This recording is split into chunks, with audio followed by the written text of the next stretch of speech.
PKB dilahirkan oleh NU. PKB dilahirkan oleh NU. Jangan harap Islam akan bangkit di Timur Tengah. Setelah terjadi Rabi'ul Arabi, Arab Spring, Arab tidak semakin kuat, tidak semakin menampakkan bangsa yang beradab. Bahkan sebaliknya, sekarang ini Arab sedang menunjukkan bahwa mereka kehilangan jati diri, kehilangan karakter, kehilangan budaya, carut marut gak karu-karuan. Jangan harap 100 tahun lagi akan akur. Oh, Pak Nasir ya, agak kurus dan agak seksi. Dia pakai Perdana Menteri gemuk. Jangan harap Islam akan bangkit di Timur Tengah. Memang bahasanya Arab, jadi kira bahasa Quran kalau ngomong itu. Padahal mereka jauh dari nilai Al-Quran, jauh dari nilai-nilai Islam yang sebenarnya. Coba lihat, Somali 100% ahli sunnah bermadzhab Syafi'i, bubar negara yang gagal. Afghanistan 100% Muslim, 91% Hanafi, Sunni, Maturidi, Naqsyabandiyah, 1% Syiah, berantakan, negara yang gagal. Suriah, ya kita semua tahu lah, ada ISIS, ada Qaeda, ada Nasr, ada Syiah, ada macam-macam, ada Amal, ada Alawiyyin, Asyariyah, Imamiyah, ada Sunni banyak mayoritas, tapi Sunni la haula wala quwata di Suriah itu Sunni mayoritas tapi nggak punya kemampuan apa-apa. Yang berkuasa Alawiyyin, Hafid Asad dan rombongannya. Jangan harap Islam bangkit di Irak. Sampai sekarang Irak masih menghadapi masalah selatan dan utara.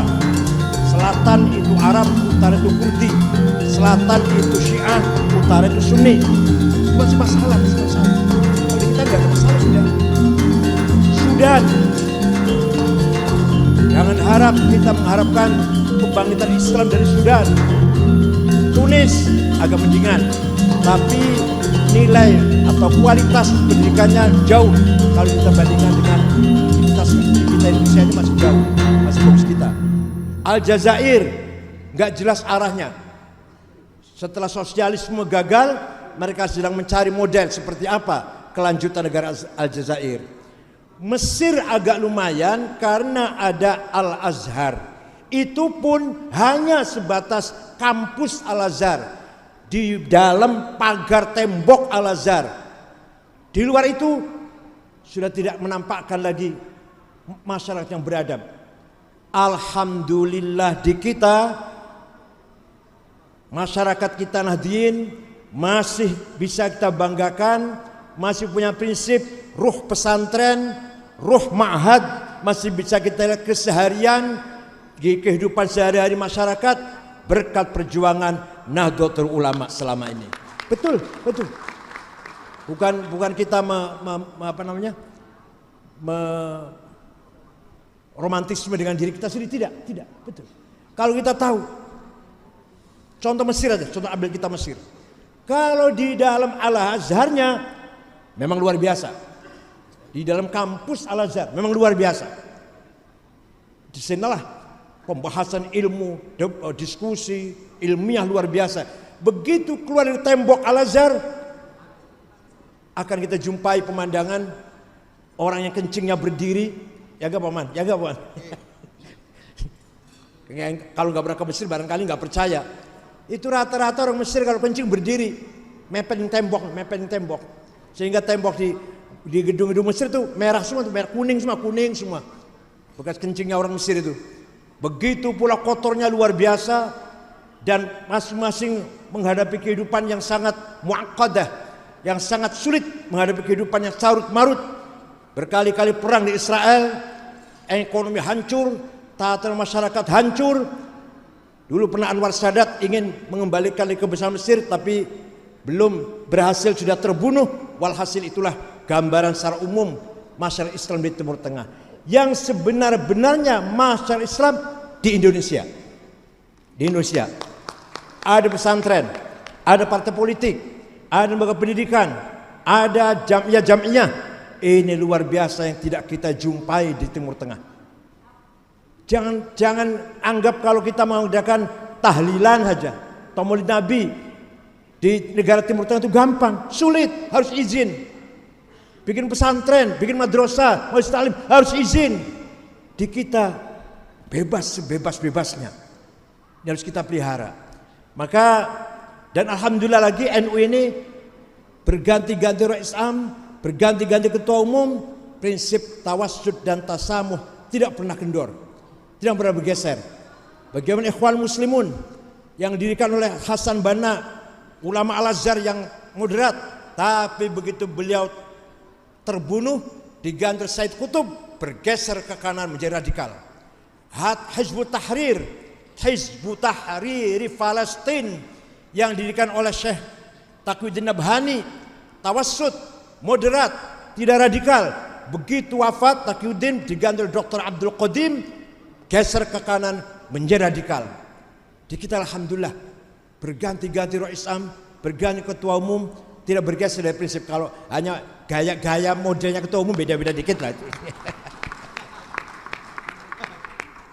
Oleh karena itu kita punya kekayaan yang harus kita pelihara. Pertama, atharawatul ijtimaiyah, kapital sosial. Satu-satunya ormas di dunia barangkali yang kaya dengan modal sosial, modal masyarakat yang luar biasa. Orang tidak punya kartanu tapi merasa menjadi NU. Orang tidak punya kartanu, tidak punya terdaftar tapi merasa menjadi NU. Asal tahlilan bilangnya NU, asal kunut bilangnya NU. Gak mau kalau dikatakan bukan NU karena kunut. Ini kapital luar biasa ini, harus dipelihara, harus dijaga. Yang sangat mahal ini. Kita punya atharawatul hadariyah, kultur kapital. Kita punya pesantren, kita punya kitab kuning yang sudah jelas bukti nyata. Kitab kuninglah yang menyelamatkan umat Islam di Indonesia ini. Dulu Muhammadiyah berjasa besar menjaga, merawat akidahnya orang Islam yang kerja di Belanda, yang kerja di kantor-kantor Belanda, dijauh oleh Muhammadiyah sehingga tidak murtad, nggak sekuler. Muhammadiyah berjasa besar menjaga, menyelamatkan akidahnya pegawai-pegawai Belanda, tapi tidak ada pendalaman, tidak ada kajian-kajian Islam, tidak meninggalkan kitab-kitab maroji, literatur primer ditinggalkan Muhammadiyah, sehingga kualitas pemahaman Islamnya kropos. Walaupun Muhammadiyah berjasa, kita akui Muhammadiyah berjasa besar menyelamatkan orang Islam yang kerja di kantor Belanda. NU lah yang menjaga, merawat atharawatul hadariyah, menjaga Fathul Mu'in, menjaga arkanus salat sab'ata asyar, furudil wudu sitatun. Itu yang jaga, NU itu yang jaga. Belum lagi menjaga ila hadrul sofa Rasulullah SAW al-Fatihah. Di luar itu enggak ada itu. Ini merupakan hadarah, peradaban yang kekayaan peradaban luar biasa, harus dijaga. Memang sih boleh saja Hajah Fatihah dengan mengatakan mari kita bersama baca Al-Fatihah yang ditujukan pahalanya untuk Rasulullah. Ya boleh, tapi kurang NU itu loh, kurang NU. Kurang mantep kalau enggak ilah hadrul sofa Rasulullah Fatihah. Waduh, udah juga al-wasal kiram tabi'atun islam. Ulama mujahidin fi din muslimin qul afwan hasirun wa bain wa jan wa jadatin muslim sumat wa sallallahu fi rahmah wa ja'al jannah wa wahum. Wah, maharam gitu. Padahal boleh-boleh saja. Mari kita baca Al-Fatihah untuk orang tua kita. Semoga orang tua kita sekarang ada di alam sisi Allah. Mari sama-sama Al-Fatihah. Boleh kan ya? Boleh ya? Enggak marah. Bukan hadarah kita itu. Laisat hadaratuna seperti itu. Hadaratuna ya seperti kita lakukan setiap saat itu. Ini harus kita jaga. Capital culture, kekayaan budaya. Belum lagi Fathul Mu'in, harus kita jaga. Belum lagi utawi iku, harus kita jaga. Faslun fil jihadi wa huwa fardu kifayatin marratan fi kulli am wa anwa'u arba'atun itsbatu wujudillah wa iqamatu syari'atillah wal qitalu fi sabilillah wa daf'u durri ma'sumin musliman kana wal muslim bil it'ami wal iksa'i wal iskani wa thamanid dawajil tamrid. Fathul Mu'in itu harus dijaga itu. Pasal ini menjelaskan bab jihad. Jihad ada 4. 1, mengajak masyarakat beriman kepada Allah. 2, menegakkan syariat. 3, perang fisabilillah. 4, memberi perlindungan kepada masyarakat muslim atau non muslim asalkan masyarakat baik-baik dengan kecukupan pangan, sandang, papan dan kesehatan. Harus kita jaga. Nasnya itu harus dijaga, nasnya. Gak cukup hanya bahasa Indonesia saja, harus faslun fil jihad. Dibaca itu.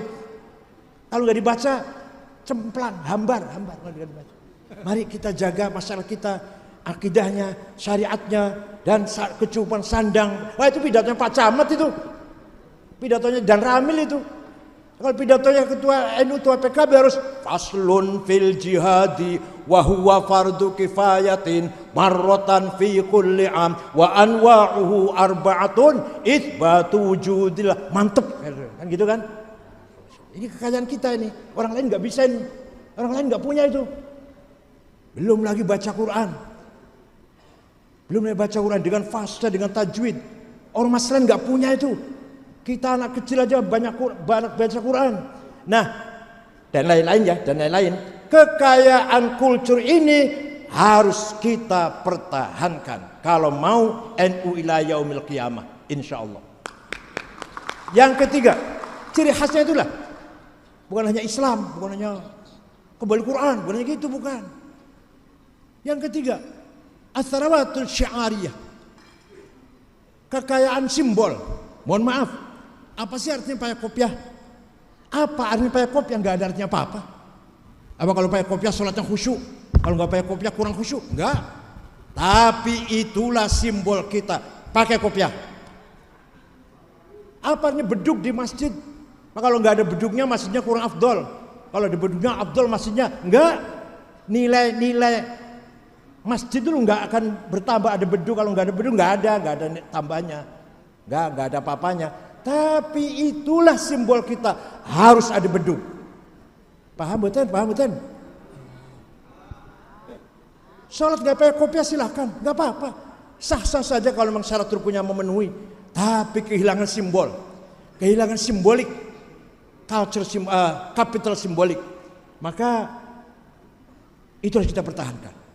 Nah, inilah kekayaan kita yang harus kita pelihara. Yang insya Allah dengan pelihara kekayaan ini, apa tadi? Sosial, kultural, simbolik, kita akan meraih, akan mempertahankan eksistensi kita dan akan bisa meraih apa yang kita cita-citakan. Apalagi PKB. PKB dilahirkan oleh NU.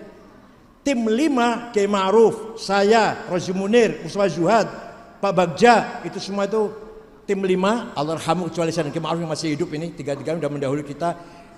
Tim 5 pendiri PKB dengan resmi SK PBNU. Gak mungkin lupa sejarah itu, sejarahnya seperti itu. Saya itu di SK oleh PBNU menjadi tim 5 PKB.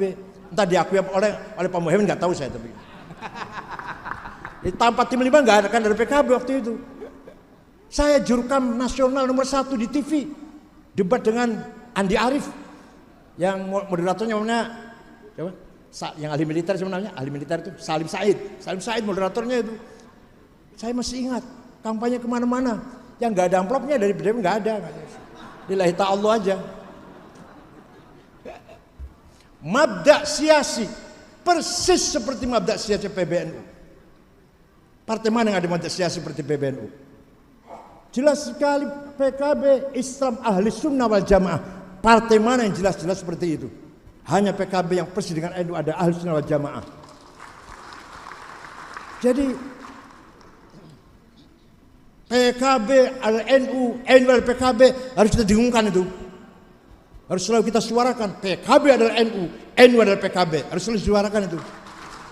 Gak boleh surut, gak boleh kendor.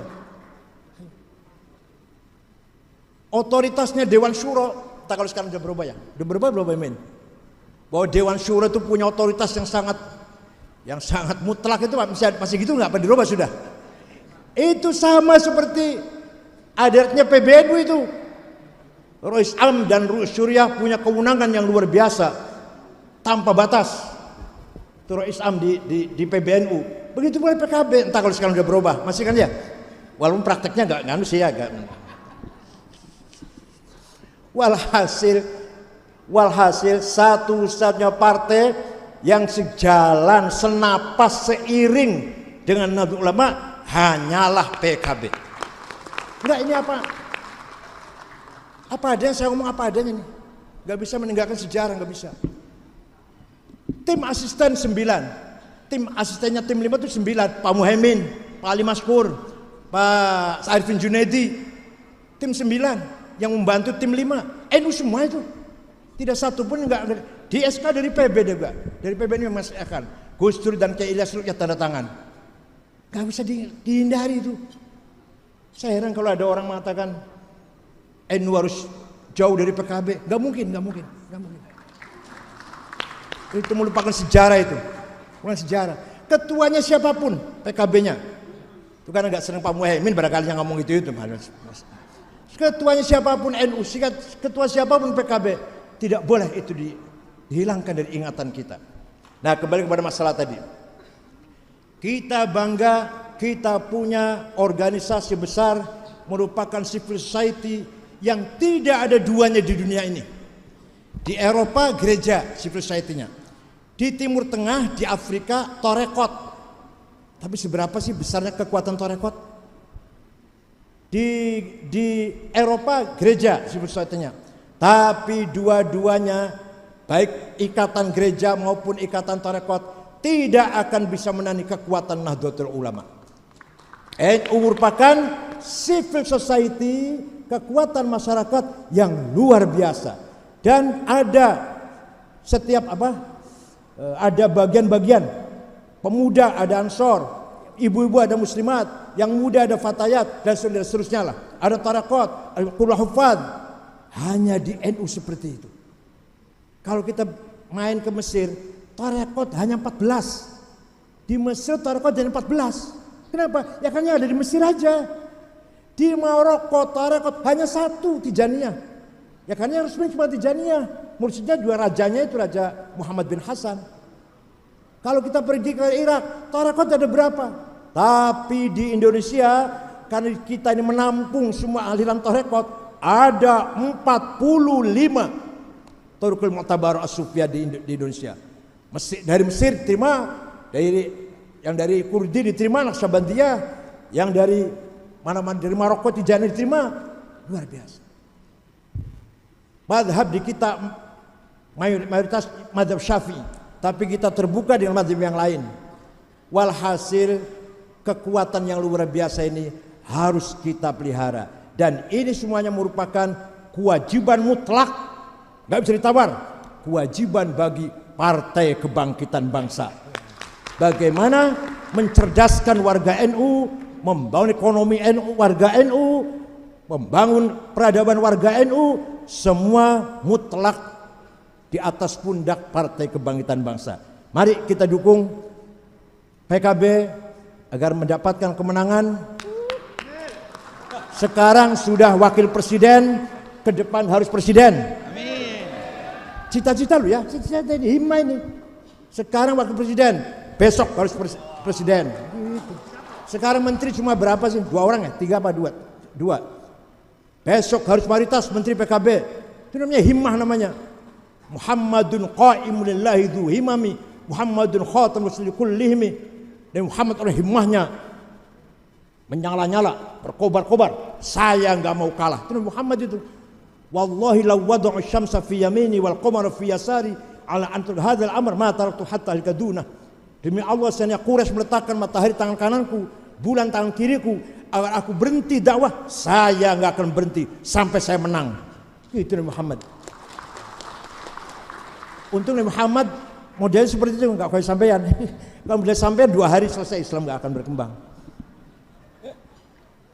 Wali Songo himanya besar, Hasyim Asy'ari himanya besar, Bung Karno himanya besar. Tanpa hima yang besar tidak mungkin akan lahir ormas yang besar atau masyarakat yang besar. Muhammadun qaimun lillahi dzu himami. Ud'u ila sabili rabbik. Ajaklah masyarakat mengikuti jalan Tuhan. Jalan Tuhanmu, bukan jalanmu. Jalannya Tuhan, bukan jalannya kamu, bukan. Bukan jalannya kepentinganmu, bukan jalan hawa nafsumu, bukan jalannya interestmu. Paham tidak? Paham tidak? Jadi ajaklah manusia mengikuti jalan Allah, jalan Tuhanmu, bukan jalannya kepentinganmu, bukan jalannya hawa nafsumu. Insya Allah kalau betul-betul kita mengajak masyarakat ila rabbik, bukan ila hawa nafsumu, bukan. Insya Allah PKB akan kuat. Kita ini hanya menjalankan tugas amanah yang sangat mulia dan sangat suci dari amanah. Ud'u ila sabili rabbika bil hikmati wal mau'izati hasanah wajadilhum billati ahsan. Bil hikmah termasuk bil medsos, bil internet, bil YouTube. Bil hikmah itu artinya itu kata-kata yang sangat umum kan. Hikmah, bijak. Ya isinya apa? Medsos lah, udah medsos, Instagram, YouTube, Google, itu bil hikmah. Wal mau'izati hasanah, redaksi yang menarik, yang santun, wajadilhum, dan diskusi, dialog yang berkualitas. Itulah barangkali diantara cara bagaimana kita menjaga, merawat, mengajak masyarakat agar kembali ke jalan Rabbina, jalan Allah, bukan jalan hawa nafsu kita, bukan jalan kepentingan kita, bukan jalan kepentingan sesaat.